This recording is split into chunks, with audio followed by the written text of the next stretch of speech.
और खा दाल रोटी। राघव के पिता का बड़े बाजार में छोटी इलायची का खानदानी व्यापार था।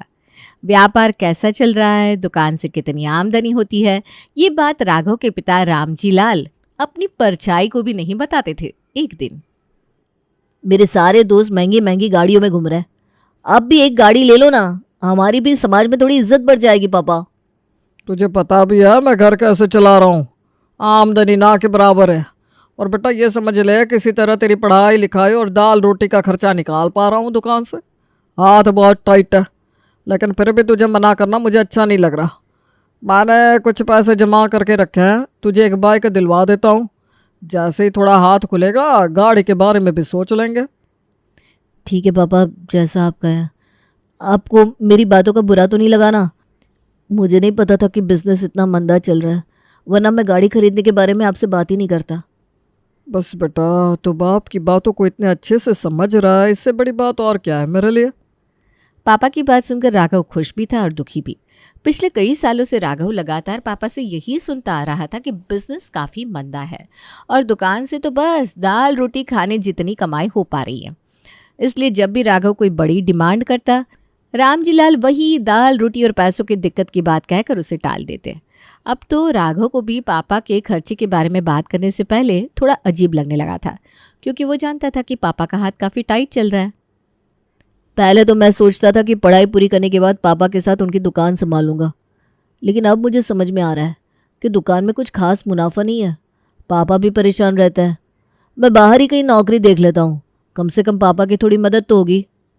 बेटे की बात सुनकर राघव की माँ थोड़ी परेशान हो जाती है। अरे बेटा, अपने घर का काम घर का होता है, मुनाफा और नुकसान तो व्यापार का एक हिस्सा है। कभी नफ़ा होता है, कभी नुकसान। इसका मतलब ये थोड़ी ना है कि हम अपने बिजनेस से हाथ पीछे खींच लें। अरे तेरे पापा ने कितनी उम्मीद से तुझे पढ़ा लिखा कर बड़ा किया, उन्हें अच्छा नहीं लगेगा अगर तू उनका बिजनेस छोड़कर बाहर कहीं नौकरी के बारे में सोचेगा। राघव समझ नहीं पा रहा था कि जब दुकान में मुनाफा ही नहीं हो रहा तो पापा क्यों इतने सालों से दुकान को घसीट रहे हैं। इससे पहले कि राघव को अपने सवालों के जवाब मिल पाते, नियति ने एक और खेल खेला और राघव के पिता रामजी लाल का निधन हो गया। परिवार पर दुखों का पहाड़ टूट पड़ा, लेकिन उसके साथ ही एक बात और तय हो गई कि रामजी लाल के बाद अब परिवार की जिम्मेदारी बेटे राघव को ही संभालनी है। देख बेटा, अब जो होना था सो हो गया। 15 दिन से दुकान बंद पड़ी हुई है, अब तुम जाओ दुकान खोलो और व्यापार में ध्यान लगाओ। देखो माँ, अभी तक पापा थे तो वो अपना घाटे का बिजनेस संभाल रहे थे, लेकिन मुझे लगता है कि पापा के बिजनेस में अपनी ज़िंदगी खराब करने से कोई फ़ायदा नहीं है। मैं भी सारी ज़िंदगी पापा की तरफ पाई पाई के लिए तरसता ही रह जाऊंगा। लगता है समय आ गया है, तो चल मेरे साथ। राघव की माँ अपने बेटे को लेकर अपने बेडरूम में जाती है और वहां पर तिजोरी खोलकर उसे दिखाती है। ये इतना पैसा कहाँ से आया माँ? किसका पैसा है ये? हमारा पैसा है, और किसका। कितने सालों से तुम्हारे पापा बिजनेस कर रहे हैं, हमारे पास क्या पैसा नहीं होगा? लेकिन हमारा बिजनेस तो पिछले कई सालों से लगातार घाटे में चल रहा है ना। अरे बेटा, तू भी ना बहुत सीधा है, लगता ही नहीं कि तू रामजी लाल की औलाद है। वो सब कहने की बातें होती है। हमारा बिजनेस अच्छा नहीं बल्कि बहुत अच्छा चल रहा है। लाखों रुपए का बैंक बैलेंस है हमारे पास, और शहर की महंगी लोकेशंस पर प्रॉपर्टी है तुम्हारे पापा की। मम्मी, क्या फ़ायदा इतने पैसे का? अगर आप लोगों के पास इतना पैसा था, बिजनेस इतना अच्छा चल रहा था, तो सारी ज़िंदगी मेरे सामने रोना क्यों रो रहे थे आप लोग? ना ढंग से कपड़े पहनने दिए, ना अच्छा खाना खाना दिए, ना खर्चा करने के लिए पैसे दिए। इन रुपयों का क्या तिजोरी में रखकर अचार डालना है? बस तेरी इन्हीं हरकतों की वजह से तेरे पापा ने कभी तुझे खुलकर नहीं बताया कि उनकी आमदनी कितनी है, वरना तू तो दोनों हाथों से लुटाना शुरू कर देता। अरे बेटा, एक व्यापारी को हमेशा ऐसा ही होना चाहिए। अगर सारी दुनिया को सेठ बनकर दिखाओगे ना तो ये दौलत 4 दिन भी नहीं टिकेगी। और वैसे भी ज़्यादा चमकती हुई चीज़ पर सारी दुनिया की नज़र पड़ती है, और जिस पर ज़्यादा लोगों की नज़र पड़ती है ना, उसे नज़र लग भी जाती है। काम ऐसा करो कि अपनी परछाई को भी पता ना लग पाए कि वास्तव में तुम क्या हो। और ये नौकरी नौकरी करने का रट्टा लगाना बंद करो। कल से पापा का बिजनेस संभालो। पहले ही इतने दिनों तक दुकान बंद रही है, बहुत घाटा हो गया। तुम्हारे पापा की आत्मा उस दुकान में ही बसी हुई है।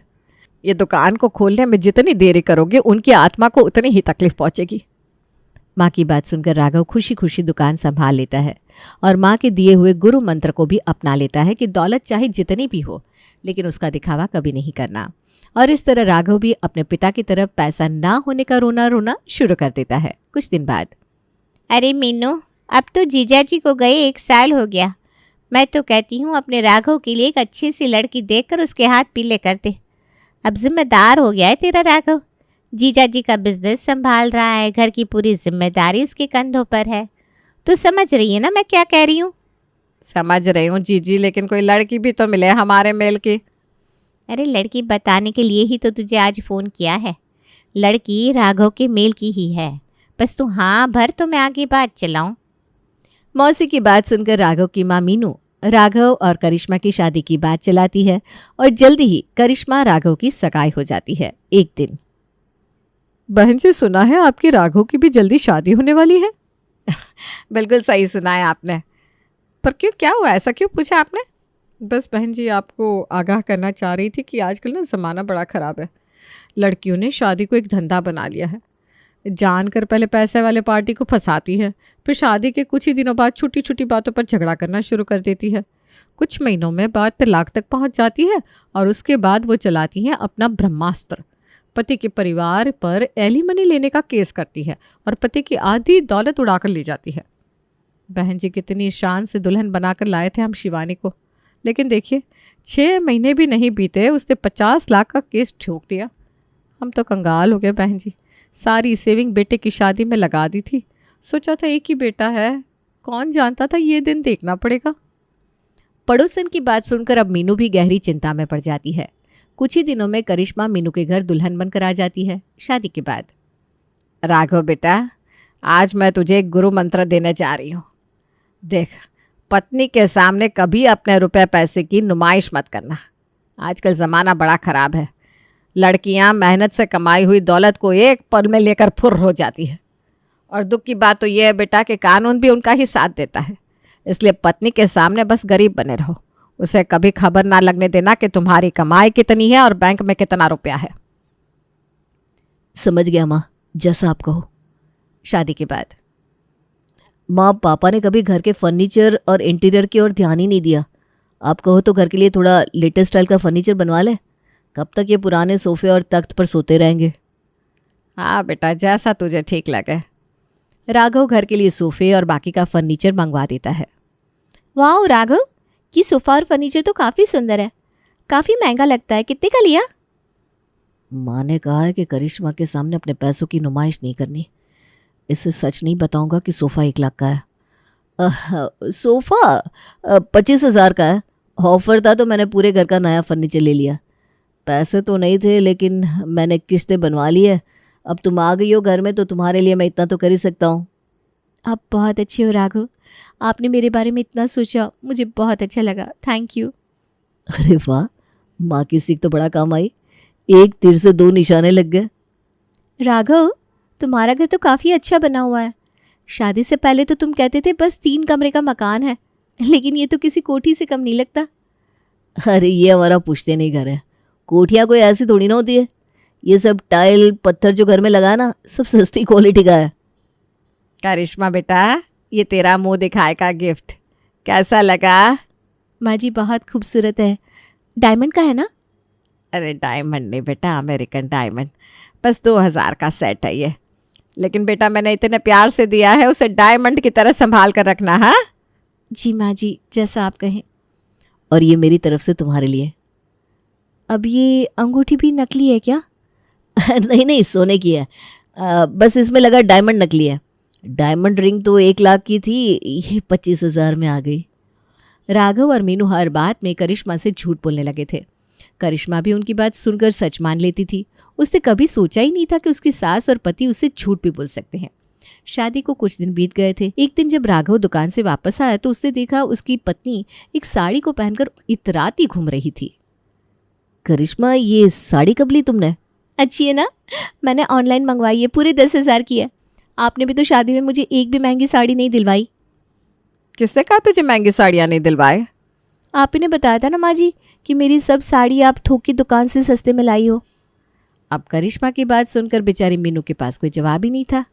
सुनिए ना, सब सस्ता सामान ही है मेरे पास, इसलिए मैंने कुछ महंगी साड़ी और ज्वेलरी मंगवाई है। अच्छा लगता है क्या कि मैं मायके जाऊँ तो सस्ती साड़ी और गहने पहनूं? और अगले महीने मेरी बुआ की बेटी की शादी भी है, इसलिए अभी से मैंने शॉपिंग करना शुरू कर दिया है। राघव बेटा, तेरी बीवी अगर ऐसे ही पैसे खर्च करती रहेगी तो हमारी तिजोरी में जो पैसा रखा है ना, उसे खाली होते ज़्यादा देर नहीं लगेगी। आप ठीक कह रही हो, अगर ये करिश्मा ऐसे ही खर्च करती रही ना तो हम बहुत जल्दी सड़क पर आ जाएंगे। इसके खर्चों को रोकने के लिए कुछ ना कुछ उपाय तो करना ही पड़ेगा। मैं ऐसा करता हूँ, इसको जाकर बोलता हूँ कि बिजनेस में बहुत बड़ा लॉस हो गया है और अभी तक तो दाल रोटी का खर्चा निकल रहा था, वो भी निकलना मुश्किल हो रहा है। जब घर में घाटे की बात पता चलेगी तो वो खुद खर्चा करना बंद कर देगी। बिल्कुल सही कहा बेटा तूने, मुझे लगता है तेरा आइडिया काम कर जाएगा। राघव पत्नी के पास जाता है और मुंह लटका कर बैठ जाता है।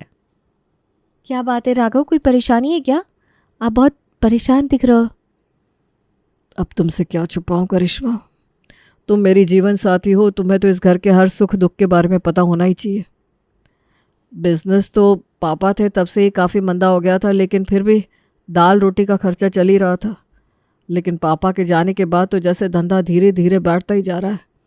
अब तो ये हालत हो गई है कि लेनदार दुकान पर अपना कर्ज मांगने के लिए आने लगे हैं। समझ में नहीं आता करूँ तो क्या करूँ। अभी कल ही अग्रवाल जी का फ़ोन आया था, पूरे 10 लाख का कर्जा है मुझ पर। क्या बात कर रहे हो आप इतनी बड़ी परेशानी में हो और आपने मुझे बताया तक नहीं। अब क्या बताता तुम्हें, तुम्हारी नई नई शादी हुई है, तुम्हें तो खुश रहने का पूरा अधिकार है, और ये सब तो मेरी परेशानियां है ना। नहीं राघव, आपने ऐसे कैसे सोच लिया? हमारी शादी हुई है और अब जो आपकी समस्या है ना, वो मेरी भी समस्या है।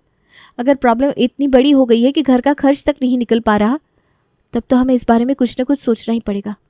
आप बिल्कुल भी चिंता मत कीजिए, मैं आपके साथ हूँ। करिश्मा ने राघव को बहुत हिम्मत बधाई और उसके बाद राघव और करिश्मा सोने चले गए। अगले दिन शाम को जब राघव दुकान से वापस लौटा तो करिश्मा काफ़ी खुश नजर आ रही थी। क्या बात है करिश्मा, आज बड़ी खुश नजर आ रही हो। हाँ, वो मैंने थोड़े पैसों का इंतज़ाम कर लिया है। ये लो 50,000। 50,000 तुम्हारे पास? इतने पैसे कहाँ से आए? अब मैं तुम्हारी पत्नी हूँ तो क्या मेरे पास थोड़ी बहुत रुपये नहीं हो सकते? ज़्यादा चिंता मत करो, ये समझ लो ये तुम्हारे ही पैसे हैं। फ़िलहाल इन रुपयों का इस्तेमाल आप घर खर्च पे कर सकते हो। मैं कोशिश में लगी हुई हूँ, जल्द ही थोड़े और रुपयों का इंतज़ाम भी हो जाएगा। अरे मेरा तीर तो बड़ा निशाने पर लग गया। उसने अपना खर्चा तो कम कर ही दिया, ऊपर से मुझे पैसा भी ला कर दे रही है। बड़े बुजुर्ग ठीक कह गए कि जिनकी उम्र ज़्यादा होती है उनका अनुभव भी हमसे ज़्यादा ही होता है। माँ के सलाह मानने का बड़ा फ़ायदा तो हो रहा है मुझे। 2 दिन बाद। राघव, हमारी किस्मत बहुत अच्छी है। मैंने कभी सोचा नहीं था इतनी आसानी से रुपयों का इंतज़ाम हो जाएगा। ये देखो, मैंने फिर से 60,000 का इंतज़ाम कर लिया। 1-2 जगह और भी बात चल रही है, तुम बिल्कुल भी टेंशन मत लेना। जितना मुझसे हो सकेगा मैं तुम्हारी मदद करने की पूरी कोशिश करूँगी। वो सब तो ठीक है करिश्मा, लेकिन तुम तो घर में ही रहती हो, फिर इतने रुपए कौन दे रहा है तुम्हें? आप मुझ पर शक कर रहे हो क्या राघव? आपको अपनी पति पर भरोसा नहीं है? मैंने आपसे कहा ना कि आप ये समझ लो ये सब पैसे आपके अपने ही हैं। समय आने पर मैं बता दूंगी ना। अभी आप आम खाओ, गुटलियों को गिनने में अपना समय वेस्ट मत करो। और ये अग्रवाल जी का कर्जा है ना, ऐसा करो थोड़ा थोड़ा करके उनके पैसे देना शुरू कर दो, वरना अच्छा थोड़ी ना लगता है। कल को वो हमारे घर आएंगे, हमारी तो मोहल्ले में कोई इज्जत ही नहीं रह जाएंगी। मुझे तुम्हारे ऊपर गर्व है करिश्मा। तुमने साबित कर दिया कि जीवन साथी सुख दुख में साथ निभाते हैं। अगले कुछ दिनों तक लगातार यही सिलसिला चलता रहता है। कभी करिश्मा 50,000 लाकर राघव को थमाती, कभी 60,000। राघव पैसे तो खुशी खुशी ले लेता, लेकिन उसके दिमाग में एक बात लगातार टिक टिक टिक टिक करती रहती, आखिर करिश्मा इतना पैसा ला कहाँ से रही है? अरे बेटा, तू क्यों चिंता करता है? शादी से पहले करिश्मा जॉब करती थी ना, ज़रूर उसके अकाउंट में इतने पैसे रखे होंगे। अब मुसीबत के समय वही पैसे निकाल कर तुझे दे रही है। और बेटा, बनियों वाली क्वालिटी लेकर आ अपने अंदर। जब पैसे आए ना तो ज़्यादा सोचे समझे बिना पहले पैसा तिजोरी में पहुंचा, और बाकी की बातें बाद में सोचो। अगले सप्ताह राघव की माँ को एक शादी में जाना था, इसलिए वो अपनी बहू से तैयार होने के लिए कहती है। अरे बेटा, फटाफट से तैयार होकर आ जा, और सुनो, वो जो मुंह दिखाए के समय मैंने तुम्हें हार गिफ्ट में दिया था ना, वही पहनना आज। माँ जी, वो हार तो मेरे पास नहीं है। क्या बात कर रही हो? कहाँ गया वो हार? तुमसे कहा था ना उस हार को संभाल कर रखना। लेकिन जब राघव ने बताया ना कि उनका हाथ तंग चल रहा है, तो मैंने उस हार को सुनार के पास ले जाकर बेच दिया। आप सोच भी नहीं सकती, आपका वो 5,000 का हार पूरे 30,000 में बिका है। बहू की बात सुनकर मीनू के तो एक पल के लिए आंखों के आगे तारे नाच गए। अरे हम बर्बाद हो गए, पूरे 2.5 लाख का हार था वो, उसने 50,000 में बेच डाला। मेरा तो जी घबरा रहा है बेटा। पिछले 1 हफ्ते से जो ये किश्तों में हमें पैसे दे रही है, पता नहीं क्या क्या बेच डाला होगा इसने। तू इसे अपने कमरे में ले जा और प्यार से पूछ, इतने रुपये ये क्या क्या बेच कर ला कर आई थी। मेरे अंदर तो इतनी सहन शक्ति भी नहीं है कि मैं तेरी बीवी की इसके आगे कुछ भी बात सुन सकूं। माँ की बात सुनकर अब राघव के चेहरे पर भी चिंता की लकीर आ गई। एक बात बताओ, क्या जो मैं सोच रहा हूँ वो सच है? वो सब पैसे जो तुम मुझे दे रही थी, क्या क्या बेचा तुमने? इससे पहले कि करिश्मा राघव को जवाब दे पाती, दरवाजे की घंटी बजती है। अरे लगता है वो लोग आ गए। कौन लोग? किसे बुलाया तुमने? अरे रुको जरा, पहले मैं देख लूँ दरवाजे पर कौन है, फिर तुमसे बात करती हूँ। करिश्मा ने जाकर दरवाजा खोला तो देखा कि सामने 2 लोग खड़े हुए हैं। जी भाई साहब, ये रहा सोफा, आप ले जाइए। हमारा सोफा? लीजिए मैडम, आपके 30,000। मैडम ने ये सोफा 30,000 में बेचा है। अरे हमें कोई सोफा नहीं बेचना, आप सोफा वापस रखो और जाओ यहाँ से। राघव क्या कर रहे हो ये? भैया आप सोफा लेकर जाइए, इन्हें मैं संभालती हूँ। सोफा लेने आए हुए आदमी 30,000 करिश्मा के हाथ में रखते हैं और सोफा उठाकर वहां से ले जाते हैं। अरे पागल औरत, क्या कर दिया तुमने? मेरा सोफा 30,000 में बेच दिया, अभी तो खरीदा था मैंने। पागल मैं नहीं, पागल तुम हो। तुमसे बड़ी बिजनेस माइंडेड मैं हूं। तुमने 25,000 का सोफा खरीदा और मैंने 30,000 में बेच दिया। बस करिश्मा बस, अब और मदद मत करना मेरी, वरना मेरा दिवाला निकल जाएगा। देखो राघव, इस समय हमारे पास पैसों की तंगी है। कर्जदार हमारे घर आकर कर्जा मांग रहा है। ऐसे समय में गहने, कपड़े और ये लग्जरी का सामान इंपॉर्टेंट नहीं है। इंपॉर्टेंट यह है कि हम पहले अपना कर्जा उतारे। इसलिए मैंने अपनी सारी ज्वेलरी अच्छे दामों पर बेच दी। इतना ही नहीं, वो जो 5,000 वाली साड़ियाँ मम्मी जी ने मुझे चढ़ाई थी ना, वो सब मैंने 8,000 में OLX पर बेच दी। इतना सारा सामान है हमारे घर में, उसे बेचकर हम बड़े आसानी से आपका पूरा कर्ज चुका देंगे। घर के सामान का क्या है राघव, वो तो हम कभी भी खरीद सकते हैं। ये क्या कर दिया तुमने? एक बार पूछ तो लेना चाहिए था। बस मम्मी बस, आप तो बोलो ही मत। क्या कहा था आपने कि मैं सबको यही कहूँ, बस दाल रोटी चल रही है और खा लो दाल रोटी? आपकी बहू ने ऐसी हालत कर दी है हमारी, अब तो हम बस दाल रोटी ही खा पाएंगे। करिश्मा हैरान परेशान सी खड़ी हुई थी और राघव और उसकी माँ अपना सर पकड़े हुए बैठे थे।